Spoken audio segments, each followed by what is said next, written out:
Chaos back. It's been a year since we hung out, roughly. So thank you for coming back. Thank you for having me, man. I'm always I good. was told my radio guy, I know we said this off air, but like, even just the way I came in here and we just talked, you have a really natural style of what you do. And a big fear of sometimes on going on the radio is I did a radio interview one time and it was just like crickets. Because some guys are just like, their manager or boss goes, you have to do this interview. And they're like, so Sunday morning. And you're like, what was that about? But you seem to Was it really. Seinfeld? Yeah. What's the deal? Sunday morning. Yeah, it's like you seem to really love what you do. And so thank you for having me back. And Yeah.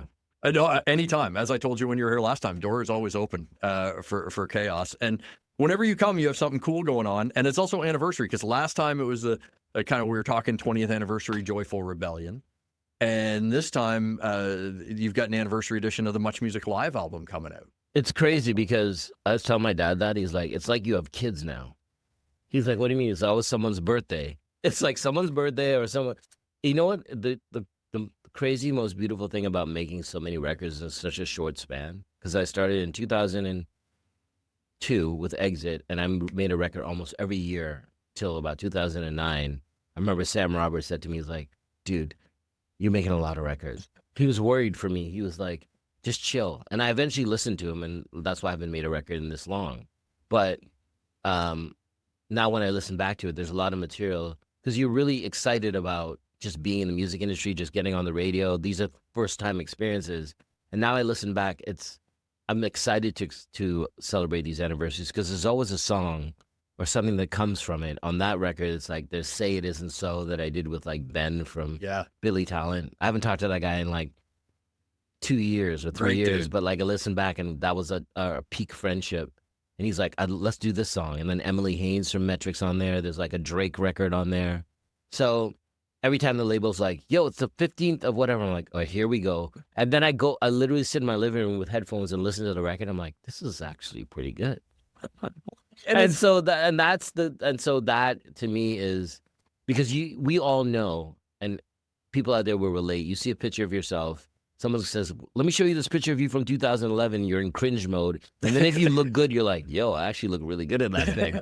And so there's those moments where you're like, yeah, I was actually on point. And I think that's something to be celebrated as humans because there's so many times you look back at yourself and you weren't on point. Right. So when you are, just love it. Just be excited about it. And that's what this is about.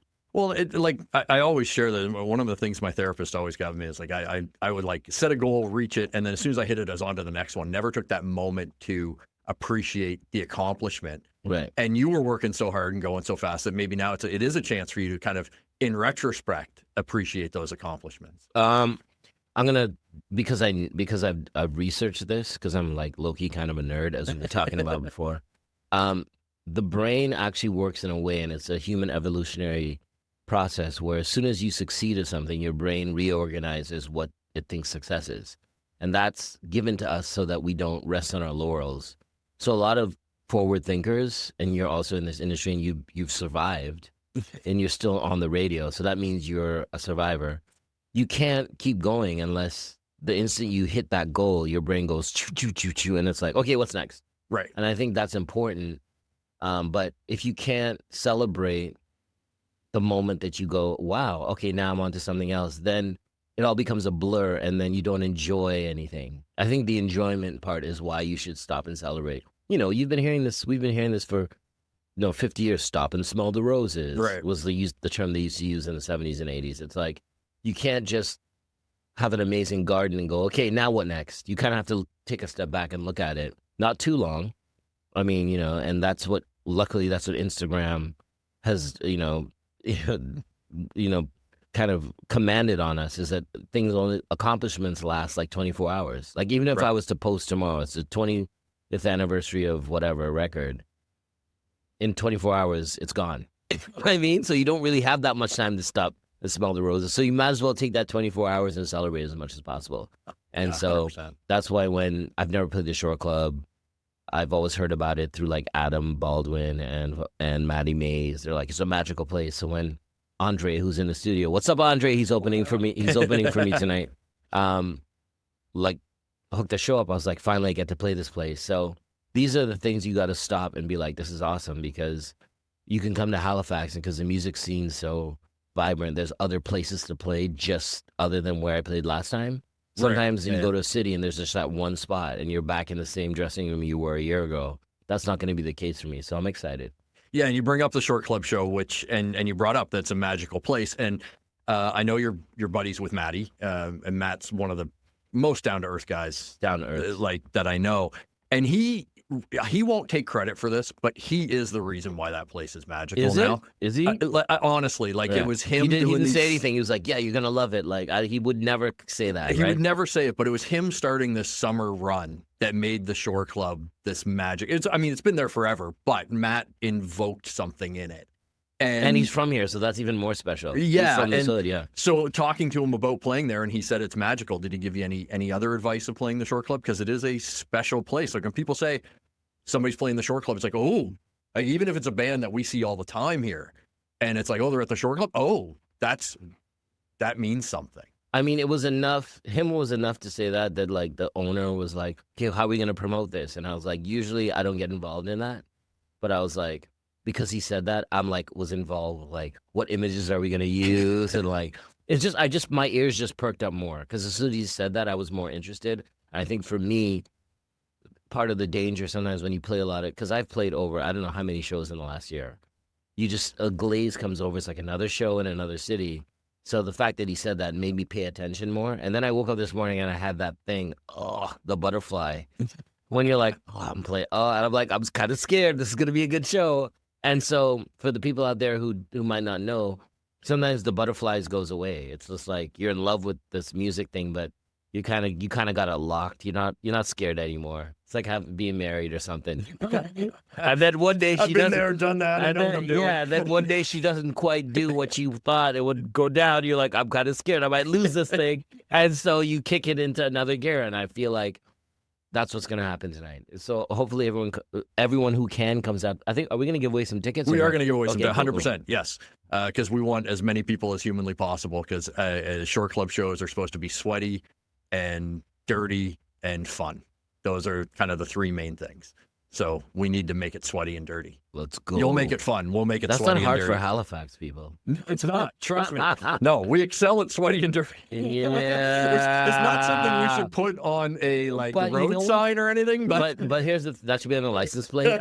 Like all the when people say whatever beautiful Ontario, it's Ocean like Playground? the Nova Scotia sweaty and dirty. Sweaty and dirty. No, it's funny because I said this. I keep saying this. I came here for the Junos in 2000 and whatever year that year was, 7 or 6.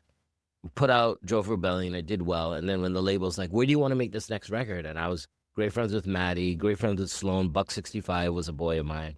I was like, I want to record in Matt May's studio. So I Right. moved to Halifax, and I stayed at that Barrington Hotel there. There used to be another hotel like either next to it or across the street. It was Yep. the strangest situation. There were like 2 hotels that were owned by, and I proceeded to make most of that record was made at Sonic right down the street. So if people don't know, songs like Sunday Morning and like all those songs were created in Halifax. So that dirty rock and roll Port City thing is not just something that we're just making up for the sake of this radio interview. I felt it, and I was like, Toronto was kind of dying, and it was like too many, like you had guys like Win from the Arcade Fire, who's from literally Texas, moving to Toronto and making a band, moving to Montreal. And I was like, all right, Toronto's great, and it's a great scene, but it's becoming kind of a heat score. Where can I go in the country that's like a rock and roll capital where nobody is, where I can Right. still chill? And it was Halifax. So this Nova Scotia in itself has that vibe. And so, yeah, put it on the license plate. Don't blame me, though.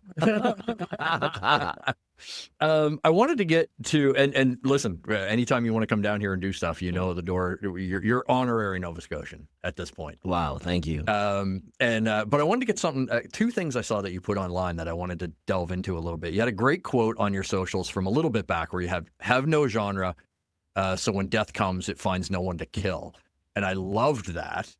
Absolutely suits you. But where did that come from in you? It's the idea that like, it's a Zen idea that like really, it comes from a Zen quote. Death finds no one to kill, in a sense of like, if you're not anything, then when that thing is over, if you don't have a scene, Like I remember when I met Jay Malinowski from Bedroom Soundclash. He was a child at the time, but he was like, "I love your music, man. You don't really have a scene. Like all the rappers in Toronto and all the guys are part of a scene. You don't have a scene." And I took it as a kind of like a diss at first. I was like, "Oh, what are you trying to say?" But then he's a really smart dude. Took art history. Really, really intelligent guy. And after a while, I realized what he was saying was that like I kind of wasn't associated to any specific genre. And so I think a big reason why I've been able to keep existing is because all those genres die. Like whether it's grunge, whether it's 93 hip hop, whether it's polka, whatever you want to talk about, there comes a time when it elapses and the people who are in that music, no matter how amazing you are, since you're associated to that indie rock or whatever, now you're that.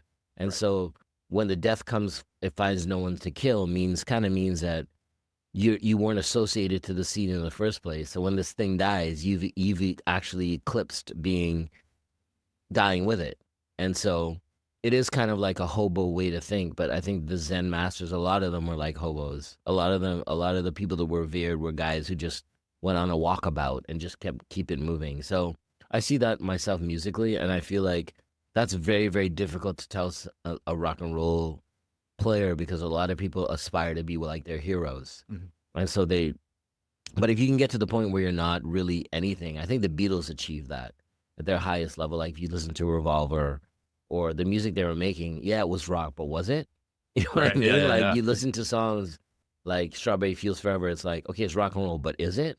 Because it's like one of the most sampled hip hop loops that people know. So it's like, that's what I aspire to, is to be like. And then there's guys like Bruce Springsteen, who also has no genre, but he's the boss. But if you Right. listen to Dancing in the Dark, what is it? It's like David Bowie slash Elvis, little Bob Dylan. Like you can still actually be something, but be nothing. You don't have to be like, like Mr. Bungle. Who's that dude from Faith No Mike More? Patton. Yeah, Mike Patton is the guy that does that. He's no genre, but no one really knows. There's a way to be no genre and still be kind of like out there. And I think that's the real fun part. How do I be no genre but still make some music that's gonna last? Yeah. And I mean, you look at who gets excited about a Chaos show, you've done that because it's people I know that are Oh yeah, rock heads all day, don't listen to hip hop on their day to day, but they're like, Chaos, I want to go see Chaos. right. And then vice versa. You'll have people that listen to hip hop all day.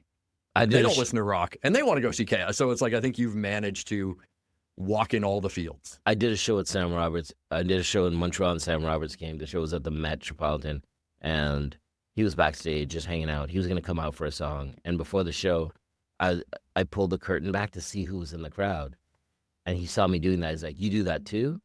This is 2004, 2005. He's like, "Yeah." He's like, "Crazy. It's the only time we're ever going to see who is coming to see us. Because once the lights are up and you're on stage and you're getting flooded, you don't really you see people, but when you actually look out, you can be like, oh, these are the people who are showing up. Now you can go on Instagram or whatever and see your insights, and it gives you a percentage. Mm. But before all that, you really didn't know who was coming to see you. And I remember distinctly looking at shows all the time. I was like, some black people out there, some mothers out there. There's an old person. There's some people in wheelchairs. This is insane. Right. This is like amazing. This is like I can't really see a pattern of the person who's at my show. And so to me, that was the first sign that it was reaching different groups of people. But I don't think you can plan that. You kind of have to just do your thing. And then if that happens, it happens. But I think it would be very, kind of ignorant of an artist to be like, I'm going to make this music that's going to reach everybody. And then you're like, we are the world. I mean, that's like there's that old adage, right? Like you can't please everyone all the time. You And if can't. you set out to be like, I am going to please everyone, good luck to you. Well, it's kind of like not gonna happen. from the specific comes another quote I heard is from the specific comes the general. If you're very specific about your experience, Mhm. then everybody interprets it as their own. Right. The more general you are, the more people are like, "Oh, he means me," and Right. so the more specific you are to yourself, it becomes general. And I think that's a big part of it too. Just someone asked me the other day, "What would you say to an artist coming out now?" It's like, don't even think about that. Who's gonna like it? Who's gonna comment? Just do something that's so you. And then you'll see what happens. Because then sometimes I come across, I'm sure we scroll, like, I would not hang out with this guy, but this is so interesting. You know what I Right. mean? Like, it's better, I rather that someone like your thing just off the strength of it being so individual than like you've engineered it to be something, which you can now because you can actually go into the like stats of who Right. likes it. Yeah. And it's easier now because 18 people to can 25 demographic. Just great. You know what I mean? but it's easier now too for artists because the walls have kind of come down. Right. Right. Like there are no, I don't want to say there are no more gatekeepers, but there are fewer gatekeepers Right. now that people can just put their own stuff out there. Yeah, but like that's like it all comes back to the circus, in my opinion. Because what used to happen, the circus would come to town, and I think that at some point they were like, okay, this is good that the circus exists, but let's organize this. Let's get some people to pick and choose what we sell, and that's where the gatekeepers came in. You can call it gatekeepers, but really what it is are people like who are specified in selling a product and not just having this wide thing where everything goes. And so now we're back to the circus, because even though it does allow a lot of people to do stuff, you can go in there and watch some guy standing on his head, or you're scrolling. It's like human beings do this weird thing where we figure it out and then we go back to the point before we figured it out. It's true. Yes. It's like, why would you do, like, we've already did the circus thing, but people die, right? And new generations turn over, and they weren't there when the circus was over. And so there's not a holy book or grail to inform humans to be, and even if there was, it would be ignored, because that's just what humans are like.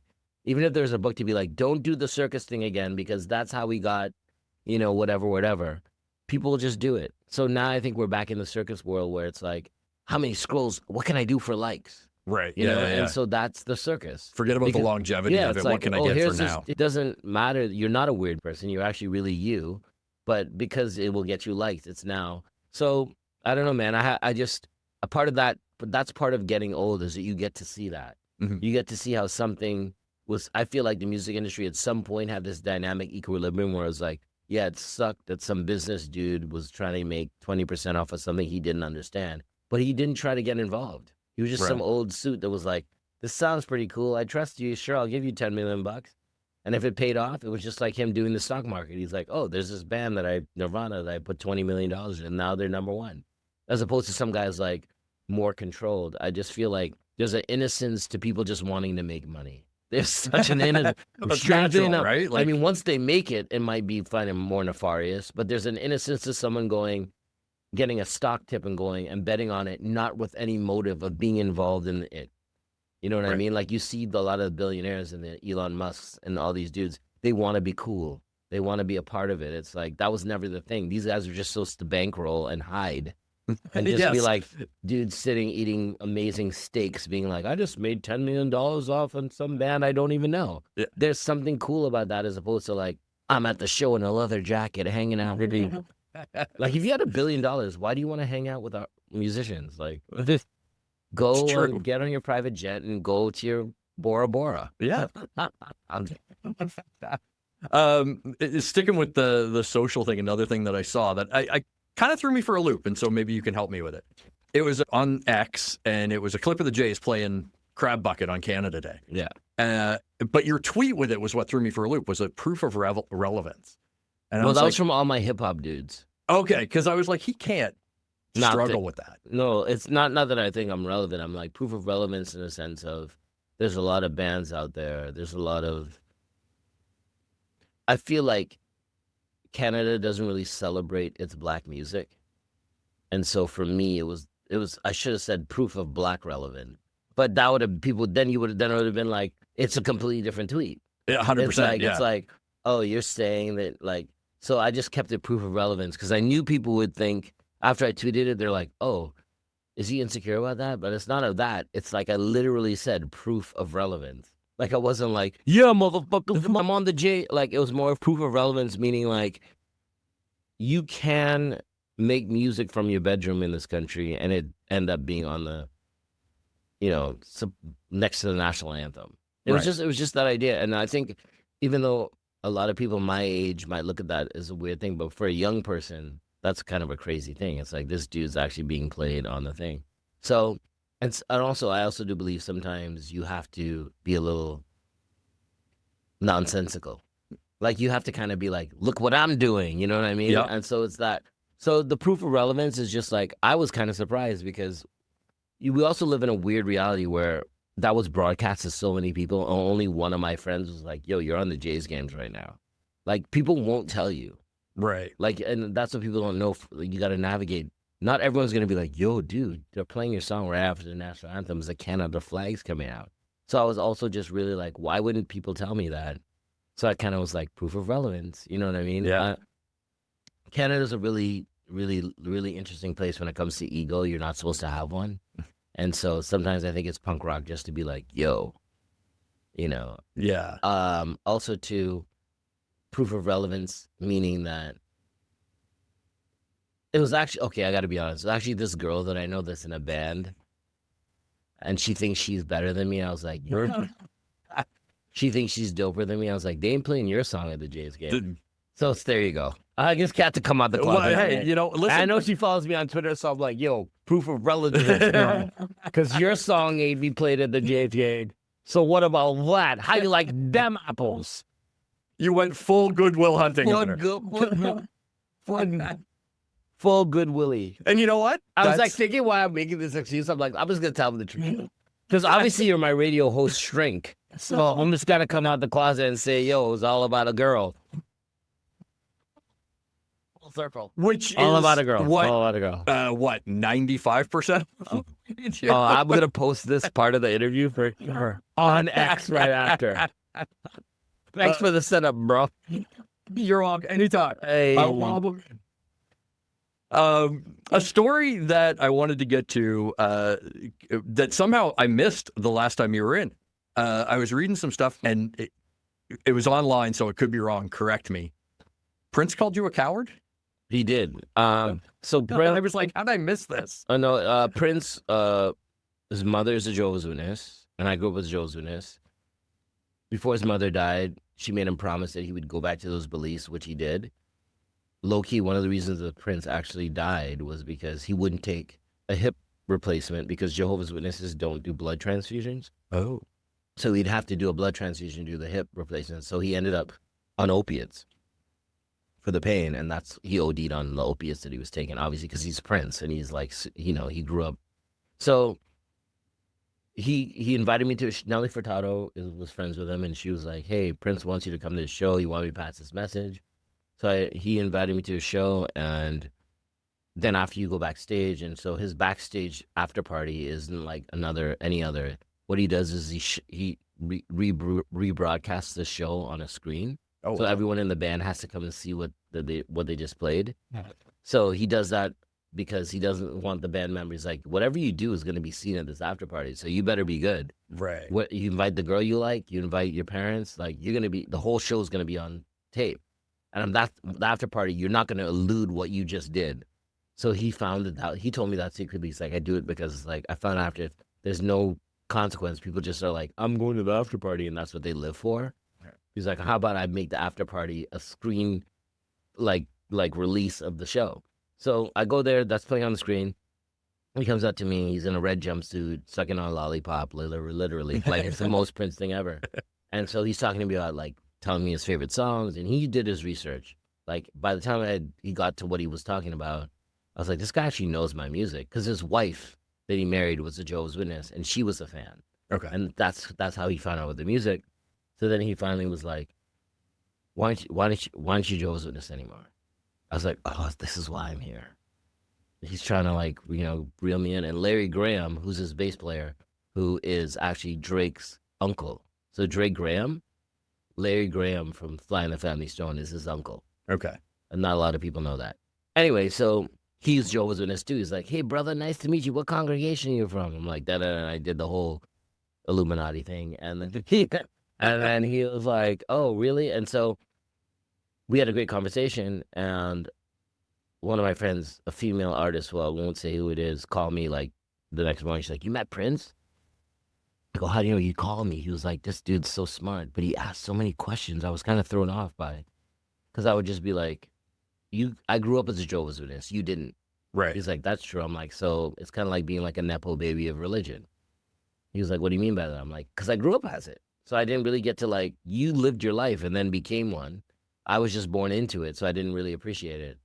So he was interested in my take. And so when he came to Vancouver, long story short about the whole coward thing, his assistant called me. He's like, hey, this is Prince's assistant. He's playing Rogers Center tonight. Do you want to come to the after party? I was like, well, is it the same screening thing? He's like, no, this time he's playing at a place called, I forget the bar he played in Vancouver. And do you want to, he's got a couple cars, he's got a couple songs that he wants you to jump up on. I'm like, I don't know about that. He said to tell you that all the songs would be in E, F, or G. Because he knew that I'd be like, I don't know, man, I can't really play with Prince. He's like, no, he's going to make it easy for me. And so I still said no. I was like, no, I'm not stepping on the same stage as Prince. She's like, I feel you. A lot of people say that. I'm like, no, I'm not stepping. But then my boys were going, so I snuck in. So I was like, I'm just going to go sneak in, and like, he'll never see who I was. And he saw me. So I was way back in the corner. It's like, it's me, right? I'm probably wearing some yellow cowboy. I don't know what I was wearing. And he's playing bass, and he looks, he goes, coward. He just mouthed. He goes, because you actually snuck into the show, and you came, and I made it easy for you, and you still didn't want to. Yeah. And it was a huge realization that I was like, maybe I am, though. And it wasn't like, again, it's back to that tweet. Like those things that I do, it's like, it's a really reflectionary thing from someone who is the Beethoven of our time. It's a psychoanalysis from a guy that knows. And what he's trying to say is like, you say you're this guy, but you're scared of something. And it was enough to make me reflect and go, he's probably right. And I don't know what that is still to this day, but it's something to again, you're great at what you do. So it's like, you're asking me a question that's insightful, but I think I like to control how I'm perceived. And I think if I went on stage with Prince, that's out the window. You know what I mean? Yeah, oh, yeah. Like yeah, you're not like whatever happens that in that 15, 20 minutes, you're a part of something else, of someone that's so. And a lot of humans are like that. A lot of people want to be in a situation like all of a sudden you came in to do the radio station, like you're doing it in this room, you only got this mic, you got this and you got this, and there's no screens, and go. Some guys might be like, take a shot and go like, let's go. But a lot of people be like, well, that's not really what I do. Maybe. So it's something to be wary of as an artist or in what we do, because you're an artist as well. Andre's an artist as well. Sometimes you really operate between these parameters, and it takes an older brother or a mentor to be like, dude, you're operating on these parameters. I'm trying to get you out of that comfort zone, but you're a coward. You won't come out of your comfort zone. I don't think he was making a general statement on my persona, but I think that's what an older brother does. He's the guy that's like, you're so scared, dude. You know what I mean? Like, you're so scared to just do something that you've never done before. Like, you're this Canadian guy that everyone's like, he's an icon, he's amazing. But the instant Prince is like, come play like guitar in a song, you're like, no. Who says no to that? You know what I mean? Right? Like, and then he died like 3 weeks later. That's the sad part. It was like the last thing he kind of said. And I was like, I took it as a sign from God. It's like, that's something you need to investigate. So it is something that I always say to people. It's like, there's a lot of fear in our industry, and people don't talk about it. And also by Canadian artists, because a lot of us kind of get to the point where we've got a fan base and we can just keep doing the same things over and over. I could just come and play the Marquee again, but I'm not. I'm going to somewhere else that's like a magical place, and I don't know what the result, and that's probably why I had butterflies. And so if you get those butterflies, that's me positively going, thank you, Prince. I need to embrace that fear of doing something that I haven't done. So that's what I would suggest to everyone. If you're scared about it, it's probably the right move. Because when you're young, you are scared about it.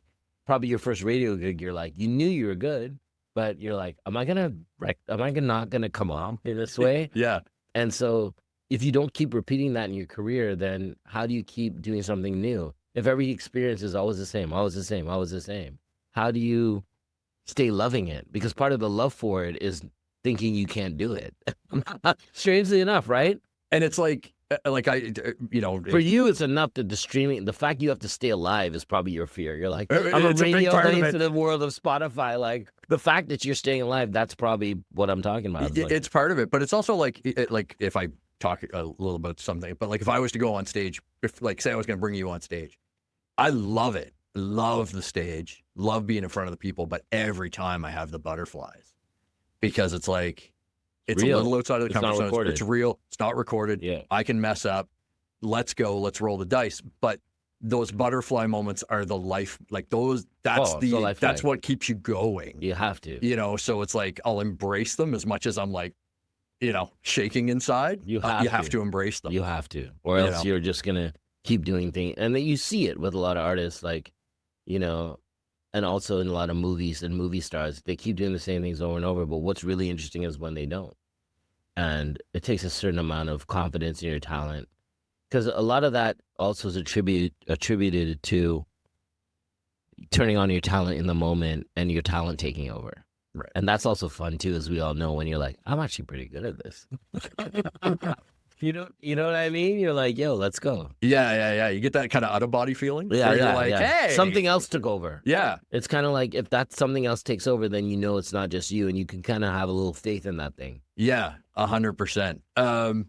One last thing, just because again I saw it online a little bit that you are working on a new album for us. Oh, dude, listen, this is the album that's been in the can since 2022. I think I talked about it since I was last year.